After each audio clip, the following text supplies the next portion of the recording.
Hello and welcome to the show.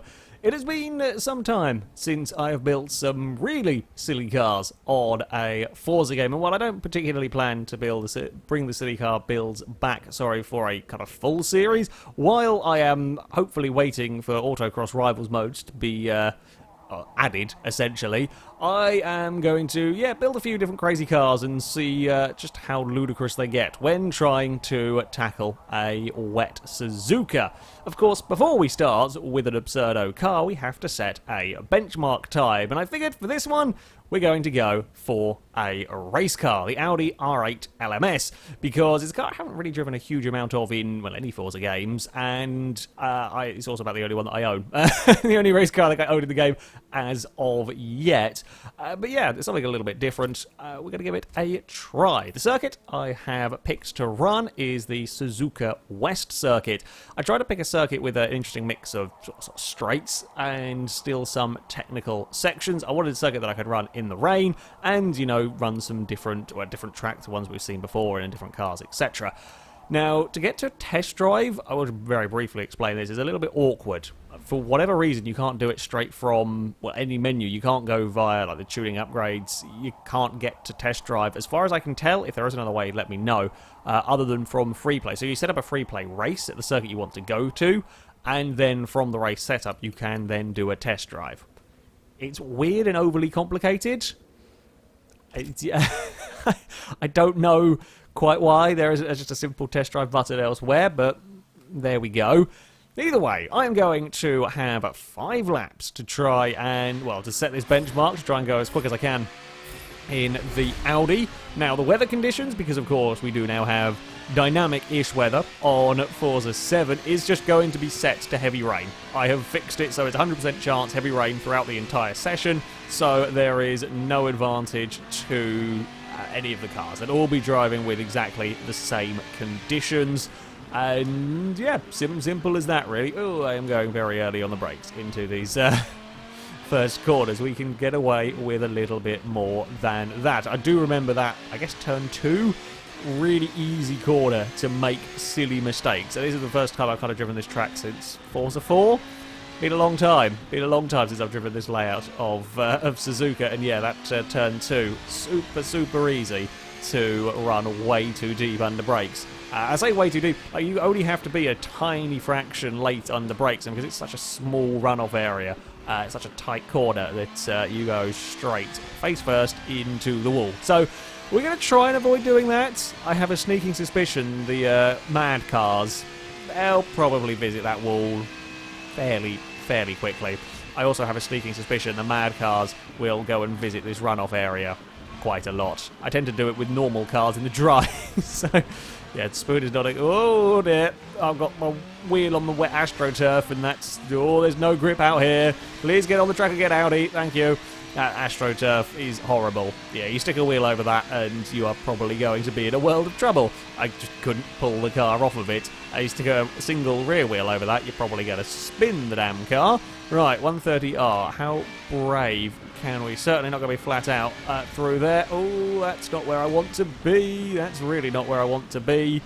Okay, 130R is pretty challenging.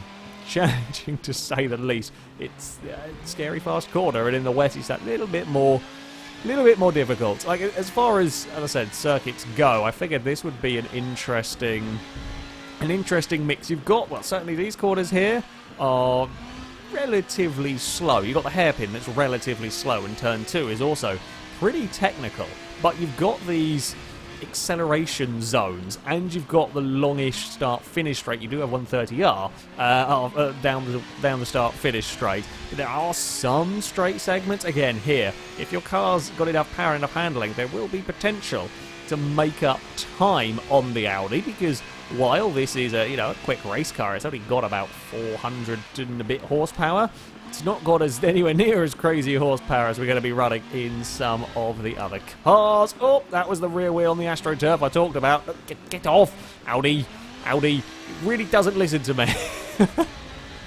Yeah, I've got to be more careful. I've got to get my car turned in sooner. I've really got to get the Audi turned in sooner through that bit, because we go exploring far too much. At 25.8, definite room for improvement. We're going to want, downshift through there. Yeah, get all the power. I can probably carry a little bit more speed than 120 though.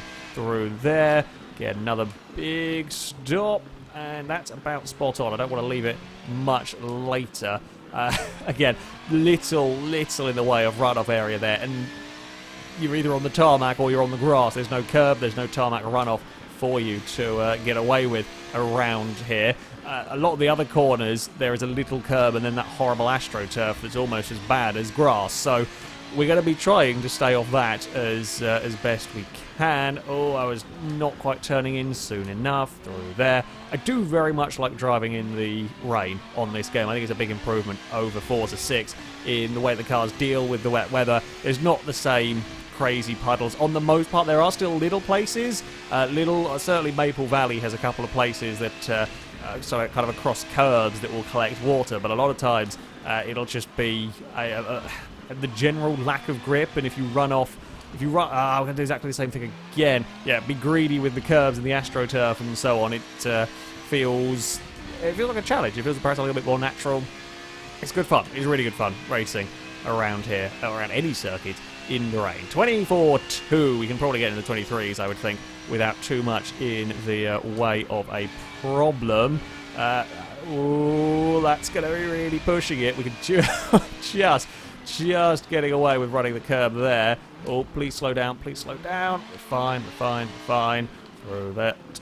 I want to get on that power sooner, but the Audi is going to be struggling a little bit for grip, and this is in the sensible car, remember. This is in the sensible race car that is moving around a lot. I feel like I can be braver through these corners. Oh, but then, yeah, you feel like you can be braver, but then things go a little bit awry, and then you wonder if probably not a good idea to try and be a little bit braver. Up towards the hairpin we go. We'll have one more lap after this.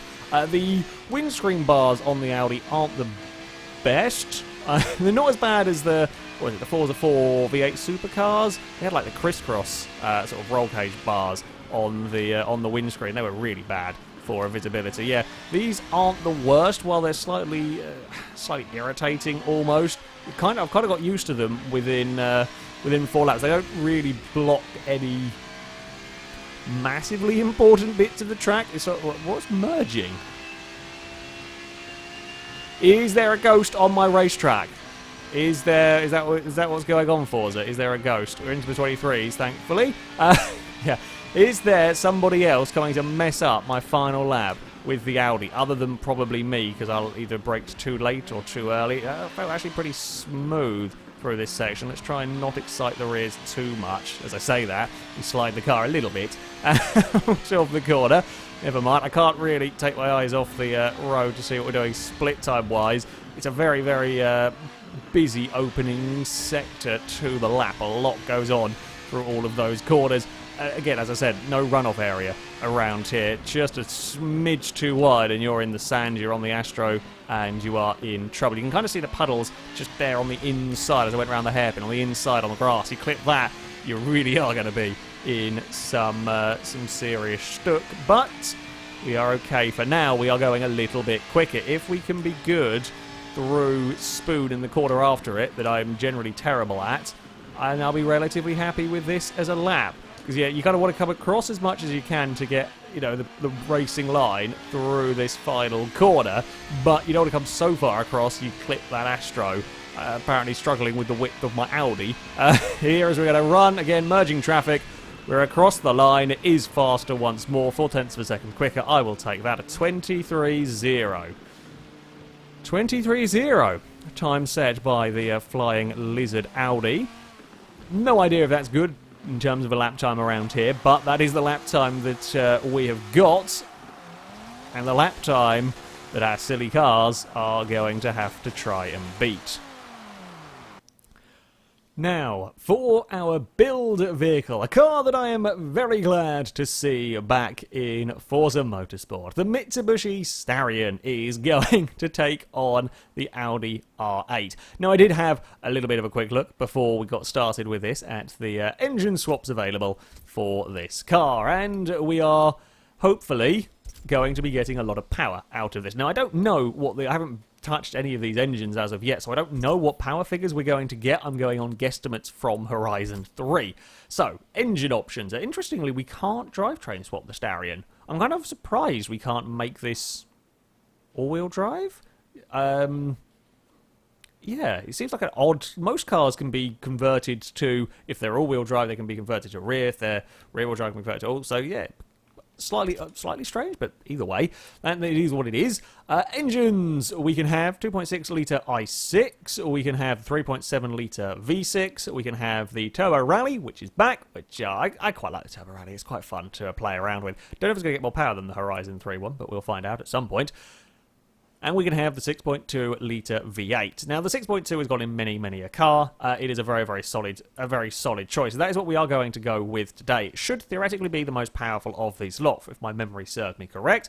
The V6 is going to run about 900 horsepower. The 2.6 twin turbo, I believe, will be about 700, although could be increased since last time. The Turbo Rally will get about 400, potentially up to 500, depending on what the restrictors do.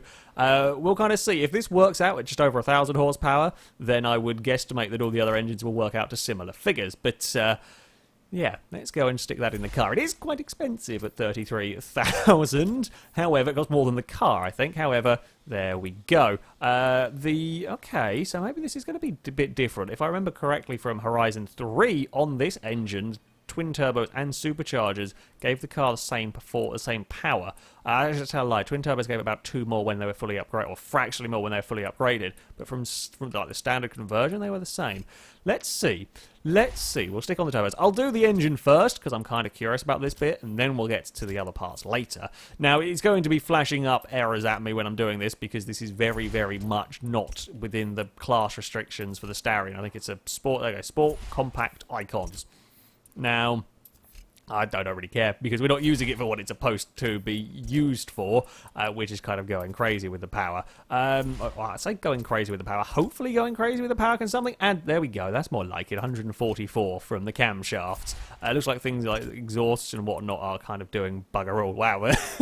The class that this is supposed to be in is only supposed to have 275. Oops. We'll get it up to 800, near enough horsepower, and we haven't touched the turbos yet. The intercoolers do, the turbo will add the most, but the intercooler will tend to add a fair bit as well. So 1,009 horsepower with the turbo, so we are going to be topping the 1,000. And bear in mind, this is still A-class, but it has got basic tyres on it. Still, 1,055 horsepower with the intercooler, and to top it all off, we have 1,063 with the race oil and cooling. I don't know if it's exactly the same as you would have got with the Horizon 3 engine, but it's roughly the same, within the same ballpark figures. And there we go. So, well over twice the power that the R8 had. But the control is where things will fall apart. I was going to say might. No, it's not really a might in it. Let's face it. The lack of basket when it comes to doing this sort of build, I say it's a little bit of an arsehole, but you can see that we're buying these parts and they're being installed very quickly to the car, which is nice. You know, as I said in the previous one, better than probably any of the other Forza games that have been around. But the fact that I have to go through an extra buy screen for every part I add on, bit of a pain. That puts it up into S-Class, £2,700. But again, the tyres are probably going to be the biggest thing with this car. The tyres are going to be very significant. Gearbox, we will probably want a nice race gearbox going on the car. We will have a driveline as well, and differential. I don't think we'd get one tyre fires from this, but we might, so it's yeah, it's a no-brainer to grab the differential. Now, how much? Okay, so we stick it on some race tyres. It gets it up to S-Class. This might actually end up, PI-wise, very similar to the Audi. Very similar indeed. So 265s at the front, pretty good. I'd say pretty good. It could be worse, I think, is the takeaway from that. What are we going to have at the back, though? Only 285s. When you've got 1,000 horsepower, I'd like a little bit bigger, but perhaps don't expect bigger on this kind of a car. Tyre widths, I would like to point out. Big PI increases, bigger, I think, than we've seen in previous Forza games. I kind of discount Horizon 3 a little bit. That PI system is quite biased towards Handling upgrades add an awful lot on, power upgrades not so much, but on here, I mean, that's some big... We basically made up 20 PI from tyres almost, because yeah, that's 809. Yeah, we made up huge PI from tyres, so... Okay, there definitely tweaks going on with the PI system, and we will have, of course, some aero for any vague semblance of control. We are going to work out at about 23 PI higher than the R8, but woefully unsuited to the task ahead. That's our Starion, ready to go at 1,000 horsepower, 2,800-ish pounds. Can it go quicker? Can it go quicker than the Audi R8? So, our quite possibly bonkers, I say quite possibly, I assume utterly bonkers Starion is on the grid and is going to spin its wheels and waste all of its power immediately. Yeah, that sounds about right. That sounds about right for a silly car. Here we go. Okay, let's for a second be careful. Nope. Careful's got out the window a little bit when we got 1,000 horsepower to Starion. And slow down now. Thank you, Mitsubishi. We're good. We're good. We're just going to crawl around a corner. Crawl around a corner. Don't upset the car. Crawl around another corner. Don't upset the Sillymobile. And, oh, upset the Sillymobile. Oh, bloody hell. Yeah, I have missed the silly cars in a way. In a way, I have missed the silly cars.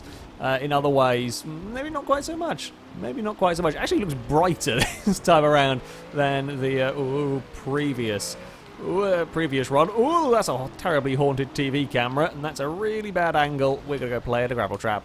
Hello, marshals. Don't mind me. I'm just doing a bit of sightseeing. That's all. Building some sandcastles. We've plonked a tyre bundle and stalled the car. I don't actually know if you're better off going around on the grass than you are on the sand. I don't even think we could have fitted all the way around there. But there we go. Right, so, doesn't, funnily enough, really like the high-speed corners. The slow-speed corners it's okay with, because, well, funnily enough, we're going sort of slow enough, and we don't really have to worry about the crazy on-power oversteer that occurs with this. The brakes are pretty good, mind.